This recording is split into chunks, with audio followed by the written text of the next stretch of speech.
When I took my yoga teacher qualification, I really wanted to bring some of my other spirituality into my yoga sequences and into my classes.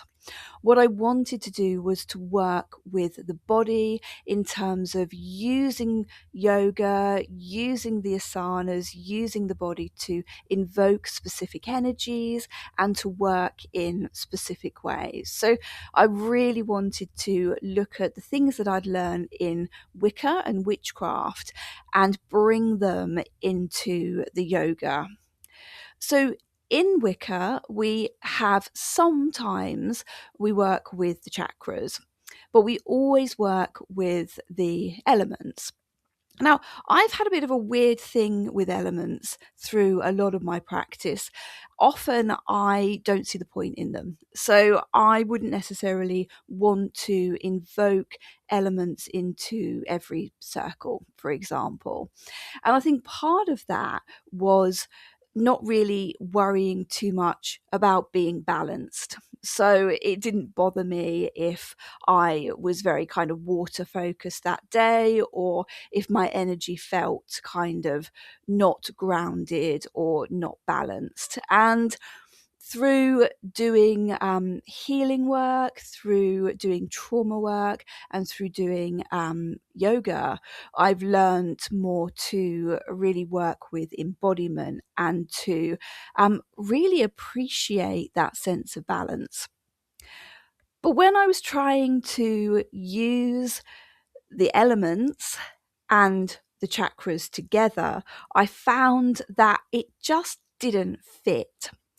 And I recognize that the chakra system is very much kind of a cobbled together thing in the way that we currently use it. So if you look at some of the original Sanskrit texts, for example, we had information about chakras that really just sees them as energy points. And this whole kind of 7 chakras is just one example. Some people cite thousands of chakras, some cite 20 or 50. There's no real kind of agreement. The whole 7 chakra system has come from Western occultism, and there's nothing wrong with that. There's absolutely nothing wrong with using this particular model, and it is the one that's used most in yoga as well now. So it's not a model that it hasn't got traction, but knowing that it's a built together thing, and knowing that I'm not a early 20th century occultist, I felt that it was okay for me to really look at it in terms of how my body feels and in terms of how I wanted to work with that chakra system. One thing we do have from the chakra system that we currently have is a really useful colour scheme. So we have the colours, the same colours as the rainbow, going from red right at the root chakra up to that kind of ultraviolet or violet light at the crown chakra. So this rainbow colour system is really nice to use. It's on lots of posters and things. It's something that we really do kind of buy into and work with. And I think it's really quite pretty. But when people start trying to add the elements to the chakras, the issue we have is that we don't have 4 or 5 tidy elements. We have 7. So 7 chakras and 4 or 5, if you use spirit, elements isn't combining very well. And when I was trying to build yoga sequences focusing on working the body through the chakras, it was very hard, as you can imagine, because some chakras were completely missed. But also when I was looking at particular writers and commenters and academics and non-academics and practitioners, there just wasn't any real full agreement as to which chakra was which element. And that's obviously quite tricky when you're trying to add chakras to elements and combine the two. And really, when we're trying to combine the two, we're combining two different systems. So it makes sense, you would think, that they wouldn't automatically combine. But then, as I was working through and as I was moving my body and as I was allowing the energy to rise within me, I really began to start seeing which chakras really felt as though they belonged in which element. And I also found that the elements transition. So as the energy moves up the body, you find that there is a really clear flow of energy. And the way you do that clear flow is by adding transition elements. So say hello to sand, waves, and sparks. So sand sits between earth and water. Waves sits between water and air. And sparks sit between air and fire. So if we place sand in the sacral chakra and we place waves at the heart, then we can place sparks in the third eye. And so then we get this really interesting flow either up or down the elements. So as we flow the elements up, we've got the root chakra, which is earth and red. We have the sacral chakra, which is sand and orange. We have the waves the water at the stomach, the solar plexus, and that is yellow. So we have that kind of yellow water, which then reminds us of that kind of stomach acid. We then have the waves at the heart, and waves often look green when we look at the sea. And then we have really kind of helpfully, and I think lots of people agree on this one, we have the air element at the throat chakra. So the throat chakra being communication. And then we have the sparks at the third eye rising to the fire in the crown chakra, that fire of our will, that fire of our manifestation. And that fire being moving and changing and hard to pin down, but not quite as hard to pin down as the little sparks that you can catch. So then if you wanted to make this a circle, so I really love creating everything as a circle rather than a ladder. So if you wanted to create this circle, and Kundalini energy does cycle, so I'm really a big believer that you can cycle it up like this, or you can cycle it like this. And if you wanted to add an additional one, you could look at the fire burning to become that kind of charcoal, that decay, that death, that dead, which then grows into the earth. So fire mixing with earth, creating that kind of that charcoal, that dead ground, which then comes back as fertile earth. So we've got that cycle then as well. So I find that by adding these transition elements, we can keep that 7 chakra system while still having that flow, having a really congruent, really easy to work with, easy to build around flow of elements just by adding these transitions. So now I'm going to go through each chakra and the element that I've put to it and talk about how I use this as a system. So how I would work with these chakras in things like somatic work, in yoga, in sex magic, and in other kind of spiritual endeavors that I have. So just a reminder that this isn't exactly as other people would work, and that's great because we all work differently. And for me, the important thing is finding something that works for me. So I haven't just made this up. I have spent a lot of time researching and experiencing, but it has come from my work and from the things that I've put together. So this isn't something that you're going to find necessarily elsewhere. But what that should encourage you to do is look at how I work, how I put it together, and think about what would I do differently, and give yourself permission to work with these concepts and energies in a way that works for you. So we're going to start with the root chakra. And the root chakra is one that I have struggled with quite a lot.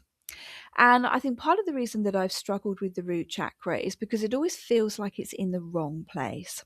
And I have seen authors add an additional chakra to the feet.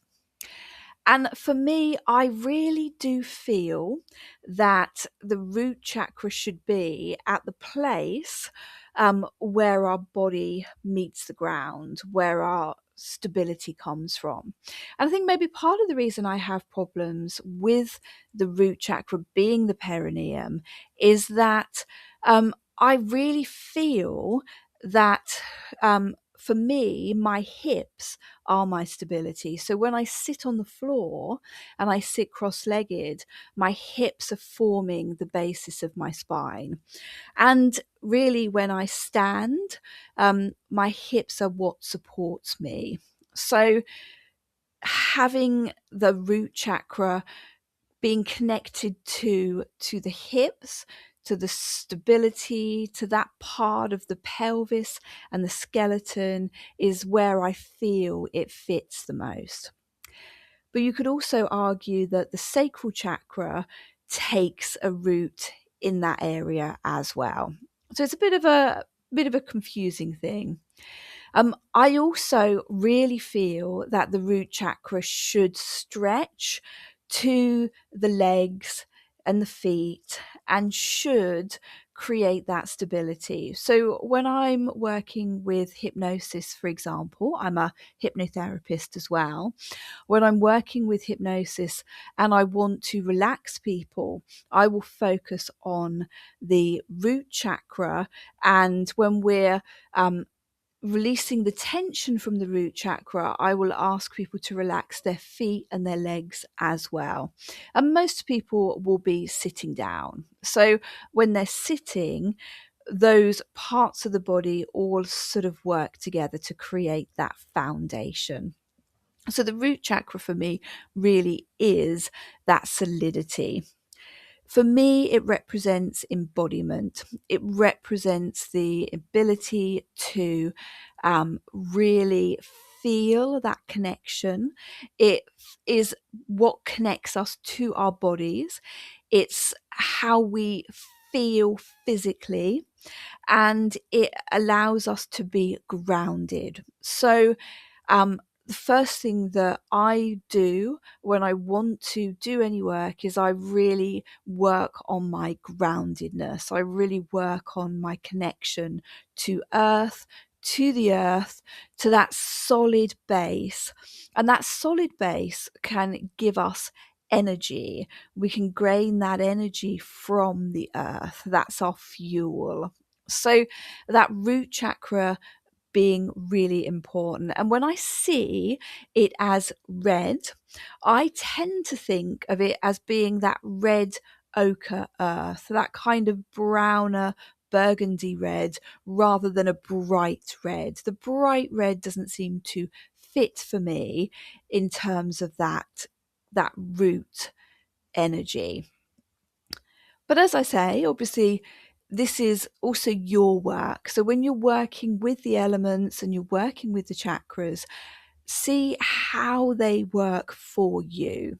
What's coming up for you when you're exploring them. And then we move on to sand. And sand is at the sacral chakra. And the sacral chakra is very much linked around sex, but it's also linked around belonging. It's linked around things like desire. And for me, I feel almost as though the sacral chakra holds trauma more than other chakras in the body. Now, this is where it works very closely with both the stomach chakra, the solar plexus, and the earth, the root chakra. So, if you think that sand, the body, sand, is it's very fly away. It's pieces of earth that have no grounding. It's ungrounded earth. It's fragile. It blows in the breeze. It runs through your fingers until you add water to it. So when you add water to earth and you get soil or sand, then the water and the earth together creates all of the fuel and the fertility. So earth alone, although we see it as that fertile element, there are very, very few plants that can exist completely without water. In fact, there aren't any. All plants need some level of water in order to grow and survive. But also, if you add water, you can get mold as well. So that combination of earth and water, that really important link between the two. And we could call it soil. We don't necessarily need to call it sand, but I really love that beach feeling. I live by the coast, so sand and soil are both things that are important to me, but I can see when I go to the beach how the sand and the earth, how the chalk cliffs become the sand, which then is the sea, goes into the sea. So I can really see how the earth supports the water, how earth becomes more moldable, more pliable with the addition of water, and how water becomes more grounded and solid and usable, so it becomes something that you can hold or that can be held and molded by the addition of earth. So the sacral chakra and the sand element is that combination. It's that combination of the embodiment, the solidity of earth, and the free-flowing, fluid movement of water. So the emotion of the stomach and the grounding of the earth come together in that sand sacral chakra. And if we want to work with this, we can see that when you add grounding or movement to the emotion, you can move it. So by adding the ground to the water, it can become movable. We can use the sand element, the sacral chakra, in order to move and process and release trauma. So it's interesting where this is placed. It's also interesting where we put on a lot of stress weight. We put it on around the stomach, but we also put it on around the lower stomach and that kind of hip area as well. So this is how I work with the sacral chakra. It's desire, it's movement, orgasm releases energy. So it's a place to release energy, but it's also that link between emotion and groundedness, feelings and the body. And then we move up to water. And there is a lot of conversation about whether water is the heart chakra, the emotions in the heart, or whether water is um, the stomach chakra. And I think that we did for a long time see the heart as being the place where emotions are stored, the place where we sense things, where we feel love and romance and all the other things. And I really think that the stomach is more where we are holding on to emotions. So the stomach will tell you before the heart will how you feel about something. You feel something in the pit of your stomach. You have that ugh feeling. If you're feeling anxious, if you're feeling sad, those things, sometimes your heart can hurt, but I'll kind of explain how the heart hurt links with the heart and with the waves. So there is still water and emotion in the heart, but the stomach is that first thing. If you have depression, you may not absorb your food properly. We don't stop breathing when we feel emotions, but we may stop eating or we may eat more. The things that happen in our gut tell us a lot more about how we feel than what happens in our heart. Hello, Mazakin. So the stomach being linked with emotions more closely, and water being the element that's linked most closely with emotions, means that I really fully see that water being in that stomach. And I would always, if I want to find my emotions, would look, how am I feeling? How's my stomach feeling? What is happening? And the way that our gut works really does focus a lot on how the rest of us is functioning. And if you look at the ancient Egyptians, it has been said that they believed that the emotions and the brain was in the stomach. And that does make a lot of sense. So feeling the brain in the stomach rather than in the head does make sense in many different ways. So stomach, emotions, the fact that it's yellow, I see as being closer to that kind of digestion and that stomach acid. So I see it as being a very linked to the stomach water. And that's why when I draw the solar plexus chakra, I draw it as that yellow and blue rather than just the blue or just the green of the waves. And then we move up to the heart chakra. And for me, the heart is very much around connection. So it's the heart is linked to the vagus nerve, it's linked to our danger system and our feelings of safety.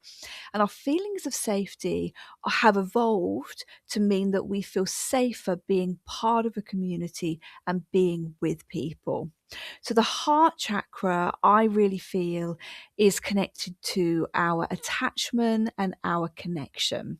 So when we feel emotions in the heart, those emotions tend to be not emotions like danger or sadness or fear. Those emotions tend to be really linked to attachment and connection.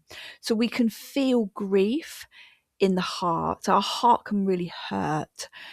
We can feel love in the heart. that love can really feel strong, and we feel it almost kind of burning that chakra sometimes, the amount of energy that we feel within it when we feel that sense of love. So the heart chakra is about our connection to other people. And our connection to other people comes from a combination of emotion and communication, because connection is about communicating. We find connection and we find attachment through communication, whether that communication is verbal or whether that communication is being close to people, whether it's kinetic, as in terms of touch, whether it's doing things for people. That's still a source of communication. So that's why I see that heart chakra as that connection of water and air. And when you get water and air together, you have either rain or you have waves. And I love the symbolism of waves. And they're also really useful when you're working with somatic work and when you're working with yoga, because rain is really hard to have a movement for rain. You know, the movement of your hands, although the hands, the nadis in the hands connect with the heart. Again, that connection, that touch, the heart chakra is connected to the way we connect with others. But the waves feel better to work with because we can wave the body, we can create that sense of movement, and that sense of movement is what comes from sexual connection with people, that sexual connection with somebody else. You can really work on that wave, motion. And when you want to work on attachment trauma, you see that sometimes people will sway, they will move, that wave is coming in. So the heart chakra is the connection between the water of the stomach and the air of the throat. So then we move up to the throat chakra, and that is blue as the colours go up. So we've got the green. And just as an aside, some people believe that the heart chakra is pink and the heart chakra energy is pink. So that's something to consider. And it might be something that you want to explore when you're looking at how you want to work with the chakras yourself. So then the throat chakra being blue, we see water as blue rather than air as blue. So that can be an interesting confusion for you. But we can also think that actually there is a lot of water in air. Air is not, air is something that we're breathing in, and we're breathing in that carbon dioxide, and that carbon dioxide, that oxygen is also found within the water. So it's interesting to look at how the two are linked. The throat chakra is all about communication. So it's about verbalizing, it's about intent, but it's also about wisdom, it's about knowledge, and these link together because a lot of knowledge we gain from other people. Humans are able to do their own research and do their own learning, but we learn so much better when we're following or working with other people. So if we look at it like a chain, one person discovers something, somebody else builds on that, and that goes through the generations.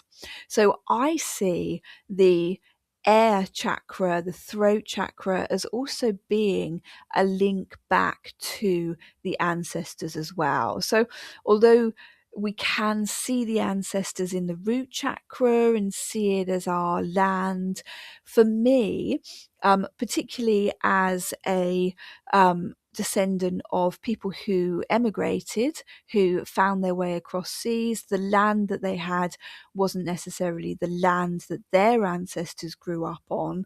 For me, communication, learning, writing, knowledge, stories.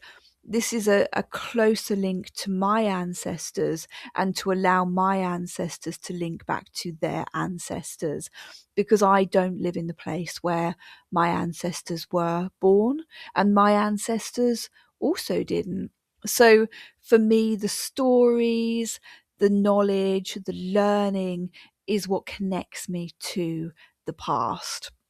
So the throat chakra is very important, both for passing information, but for learning information as well. So interesting to see that as blue. What does blue mean to you? What color blue is that? Is it blue like the sky? Is it blue like the sea? I tend to think of it as being quite sky-like. But that's the throat chakra. The throat chakra we can use to work with the ancestors. We can use to work with other people. We can use to work on our ability to learn and understand and to create intent. And then we move up to the sparks. And the sparks are manifest. So we can see the chakras as being down or flowing up. The chakras don't have to flow up. When we're working, we can flow the chakras down, and we can chant the chakras going down rather than chanting the chakras going up. So when we're working with these chakras, we can see the the air is becoming or creating manifest in the sparks.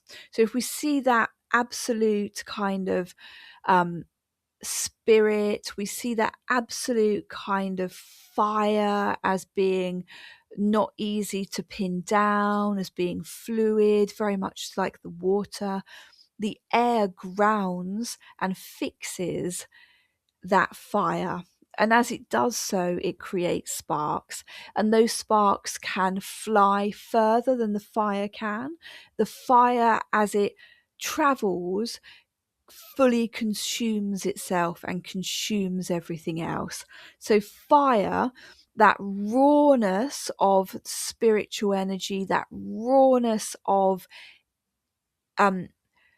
excitement, that rawness of motivation is not something that we can pin down unless we add that other energy of adding that air which creates those sparks. And those sparks can travel, and those sparks travel in a more solid form than the air travels. So the combination of communication and raw talent, raw motivation, raw energy, raw thought needs to be added to the communication in order to make it manifest, in order to spread it, in order to have that creativity.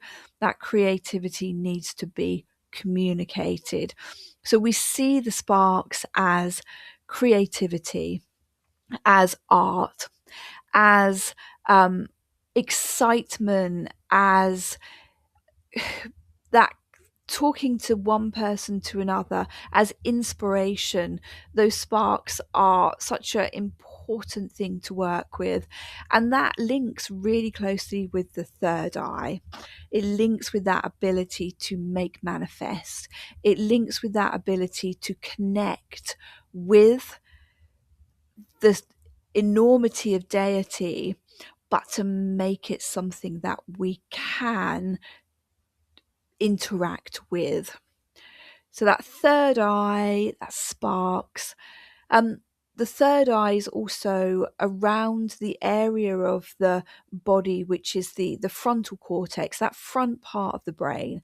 And that front part of the brain is the one that takes the input from the rest of the body and makes decisions on it.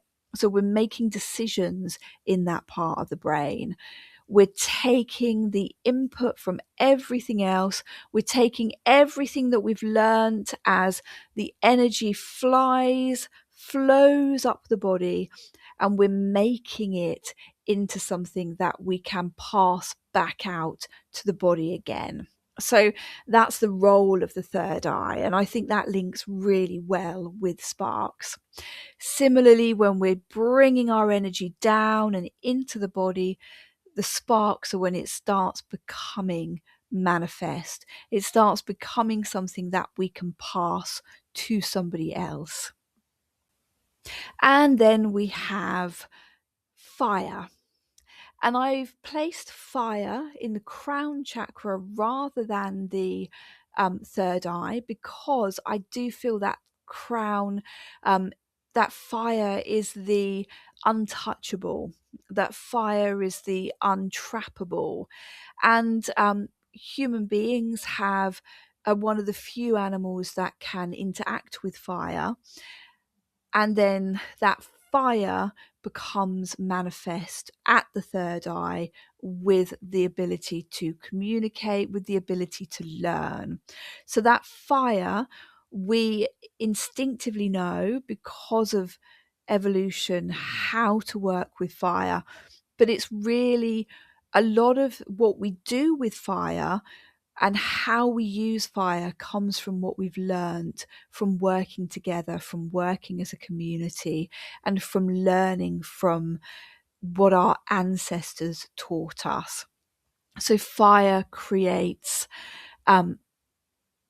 glass, it creates iron, it creates warmth, it creates food. Much of our learning is based around the communication between the air and the fire.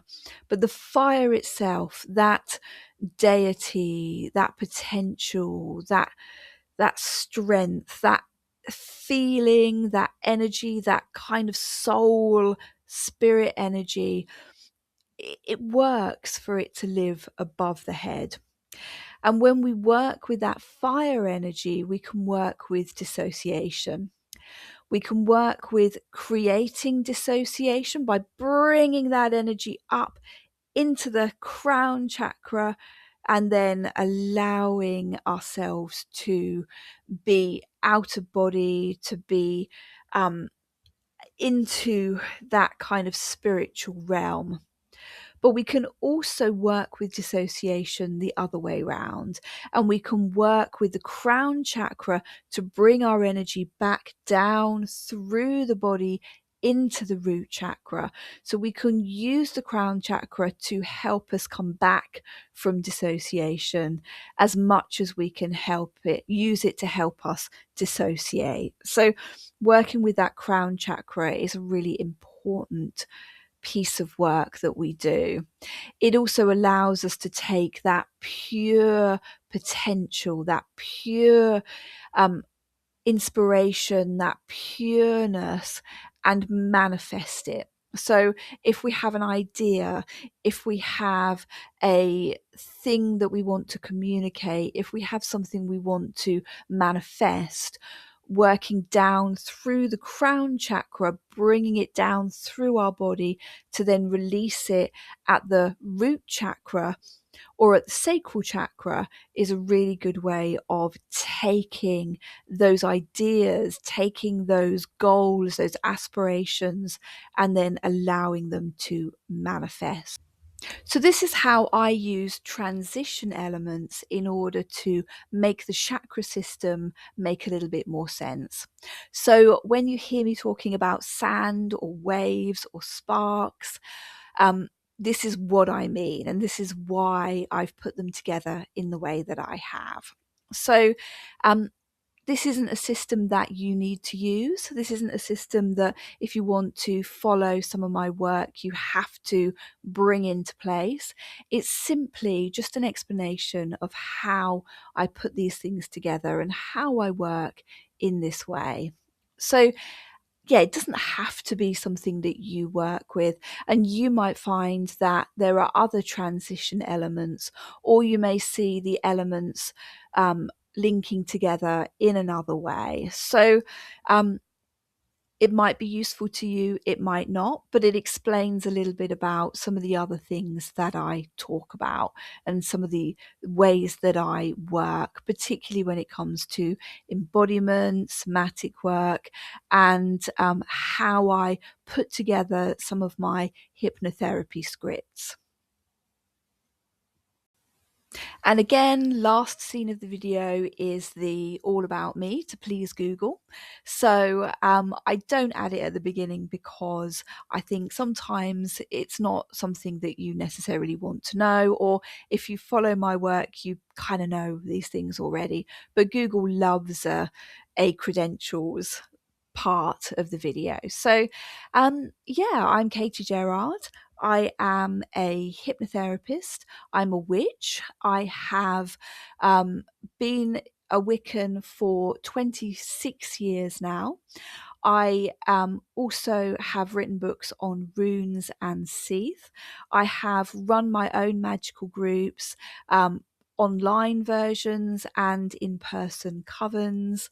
I have been living the witch life for a very long time, and I've had some utterly amazing teachers throughout my life that I feel really privileged to have worked with.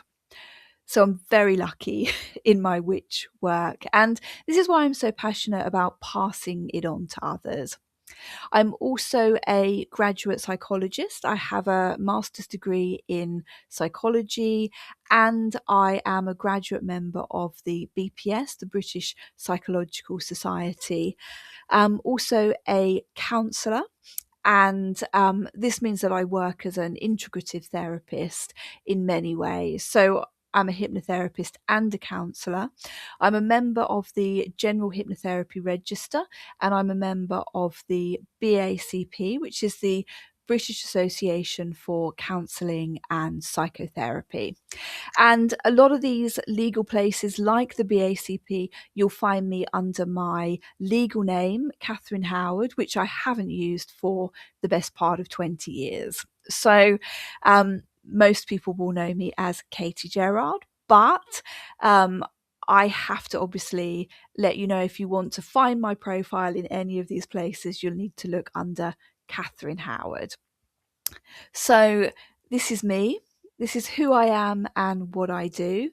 And I like to share information because I, as I say, have been really privileged with the teaching that I've had, particularly around witchcraft and Wicca. So I like to share. And although my witchcraft is very different from the Wicca that I learned originally, I tend to be very kind of, I guess, kitchen witchy now. I tend to intuit what I need and work with it and follow a lot of my own things, like, for example, this whole adding transition elements to the chakras. So, yeah, that's me. That's my credentials. And you can find out much more about me on either hidemind.com or katiegerrard.com.